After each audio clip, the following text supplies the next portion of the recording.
Welcome to Everyday Tarot, your daily dive into the divine wisdom of the tarot. I'm your host, Camille A. Saunders, and today I'll be talking about the Six of Wands.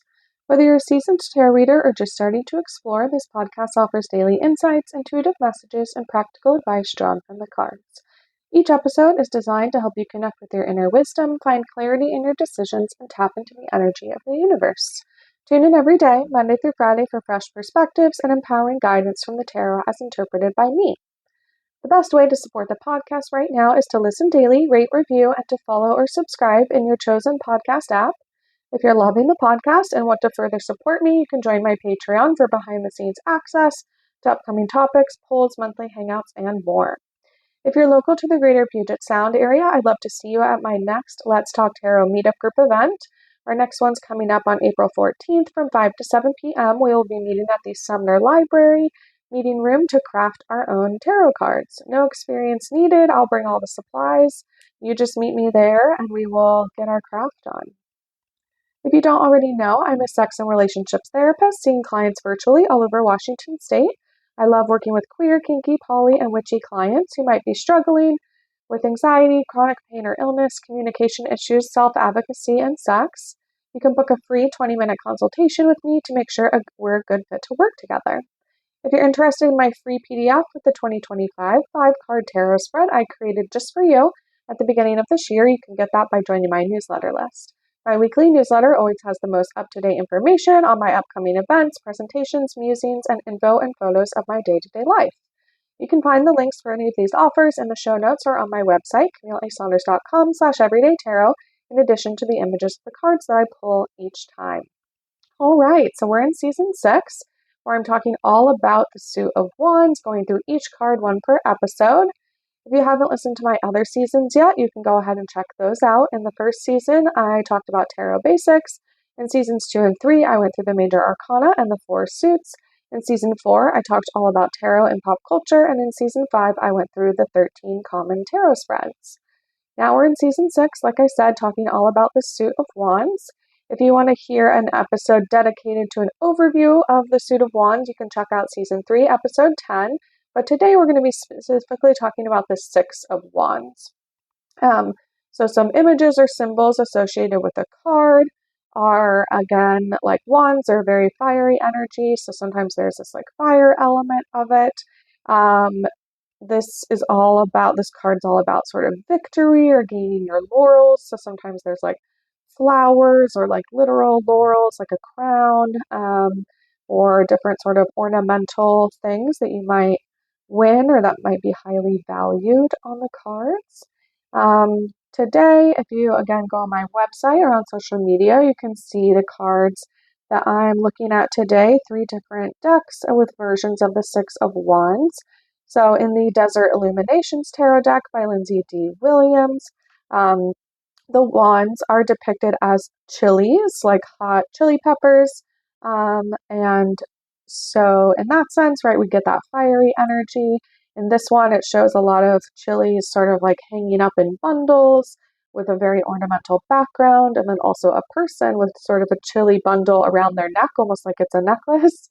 And they're also sort of like adorned with like turquoise makeup and sort of in this very like statutory state.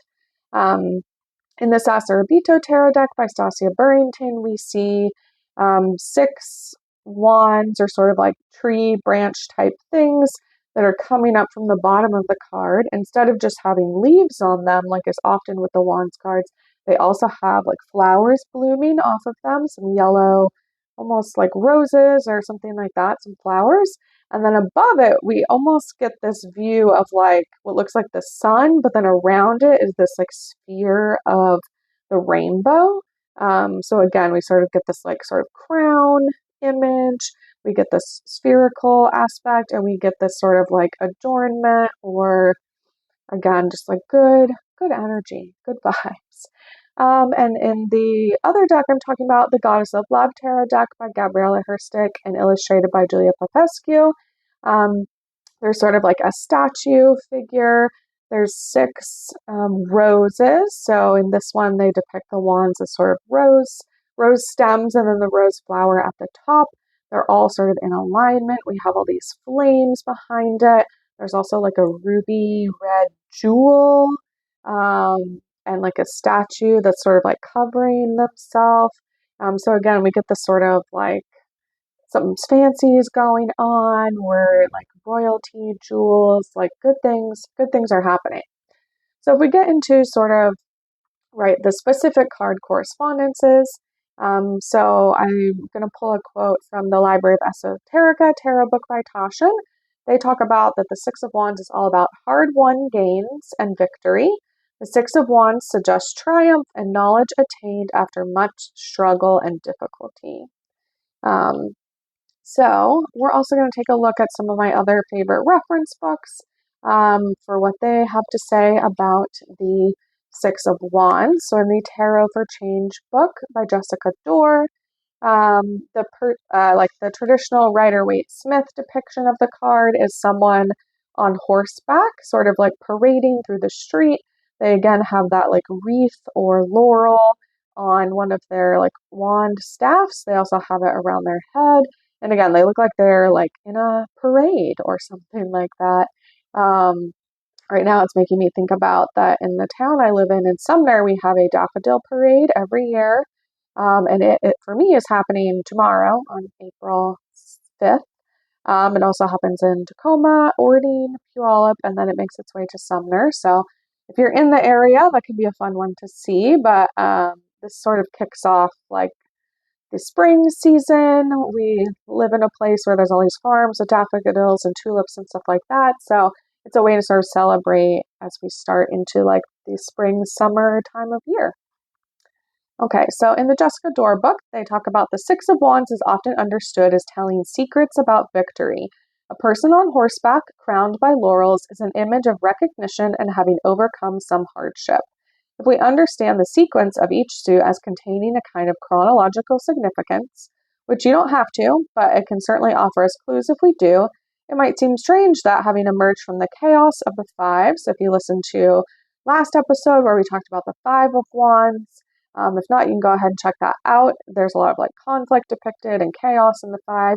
And this card is all about victory, and followed up by then we get to seven, which is stressful seven, uncertain 8, exhausted 9, and utterly overwhelmed 10. So they're giving us a preview of our upcoming episodes here. And in this one, right, the image of a person, or in the 10 of Wands, you have the image of the person laboring with their face hidden, like burnout. So yeah, I mean, they also talk about that the Greek story of Icarus gives us clues into what happens when we don't stop to check in, why we're doing what we're doing, and how the things we're achieving make us feel deep down inside. The winged man flies up and up and up for no discernible reason other than because he can, only to come crashing down. Right? This is the story of "We Flew Too Close to the Sun." I can't tell you. And so this person again is a therapist that does this deck, or that has this book, and they say, I can't tell you how many people I've worked with who appear to have fantastic jobs, beautiful families, picturesque homes, yet feel chronically threatened, uncertain, exhausted, directionless, and utterly diminished, they're sort of lining that up for the next sequence of cards after this. So if we find that we always need to be right, become intensely distressed at the slightest hint of criticism, or refuse to engage with anything that might be a challenge, or feel hollow inside despite being viewed by others as excessively fortunate or lucky, it may be time to ask questions about how we define success, where that definition came from, and how we might revisit it to make it more true. So again, they're sort of giving us a preview of the upcoming cards, right? So 5 was all about sort of conflict with different people, chaos. In 6, we have sort of this, okay, like we got through something, struggle, and now, right, we got some acknowledgement, some public acknowledgement. And then as we continue on in the suit, we sort of get towards the potentially overwork or burden part of it. So in the next book I'm going to be talking about is the Tarot and Astrology book by Corinne Kenner. So the Six of Wands is associated with Jupiter in Leo. If you're looking for a guarantee of honor and acclaim, you've found it in the Six of Wands. Here in the second decan of Leo, Jupiter puts Leo in the spotlight and hands the sign all the praise and adulation it craves. This is where Leo is at its best, shining at the height of its 30-day reign on the wheel of the year. Leo's being heralded as the conquering hero, the star of the show, and the center of attention, the man of the hour, which is why the Golden Dawn designers of this card called Jupiter and Leo the Lord of Victory. Like a lion, Leo's signature creature, the hero of the Six of Wands, can overcome quarreling, ignorance, and pretenders and step into the spotlight as a confident, optimistic, and inspiring leader. Jupiter, the great benefic that spins the Wheel of Fortune card, gives the young hero of the Strength card a forum for leadership and acclaim. So again, we're sort of referencing other, some major arcana cards that are sort of associated with this. In tarot reading, the Six of Wands often symbolizes success, admiration, and a position at the head of the crowd. Many renditions of the card feature a triumphal parade born of a courageous quest and victory in battle. This card also serves as a reminder, though, that leaders are more than just a face in the crowd. Leadership also comes with responsibility and a certain noble sort of obligation there. All right. And finally, we're going to get into my favorite, Elliot Adams' book, Fearless Tarot, How to Give a Positive Reading in Any Situation.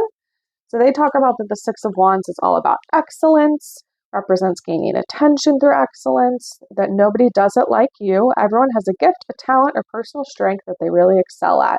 This card advises you to not only embrace your talents, but to display them unapologetically, right? Again, if you imagine a person parading through town after having won, right, that's the vibe. Only you have your unique recipe of abilities. The best way to improve your life is to love yourself fully, and this includes loving the gifts that you bring. Were you taught that it's immodest or rude to call attention to your gifts? A huge epidemic from where I'm from in the Midwest is what the author says. Do you diminish your abilities and belittle your talents so others don't think you are better than them? Are you speaking up and getting compensated appropriately for the work that you do? Again, the man on the Six of Wands is the center of a triumphant procession. They're elevated by their peers because of their gifts. So they aren't being arrogant, right? They're simply owning what makes them them. The others in the procession all wear the same style of hat and carry their own wands. Only the rider's wand is wreathed with glory, though. They stand out and they're not afraid of it. Even the horse is richly dressed. The guy's not afraid to put on a show, and most people love it. Yeah, you also see if you have sort of this depiction of the card and you look into the crowd, it does seem like there are perhaps some people that are jealous of the writer's sort of accolades that's going on.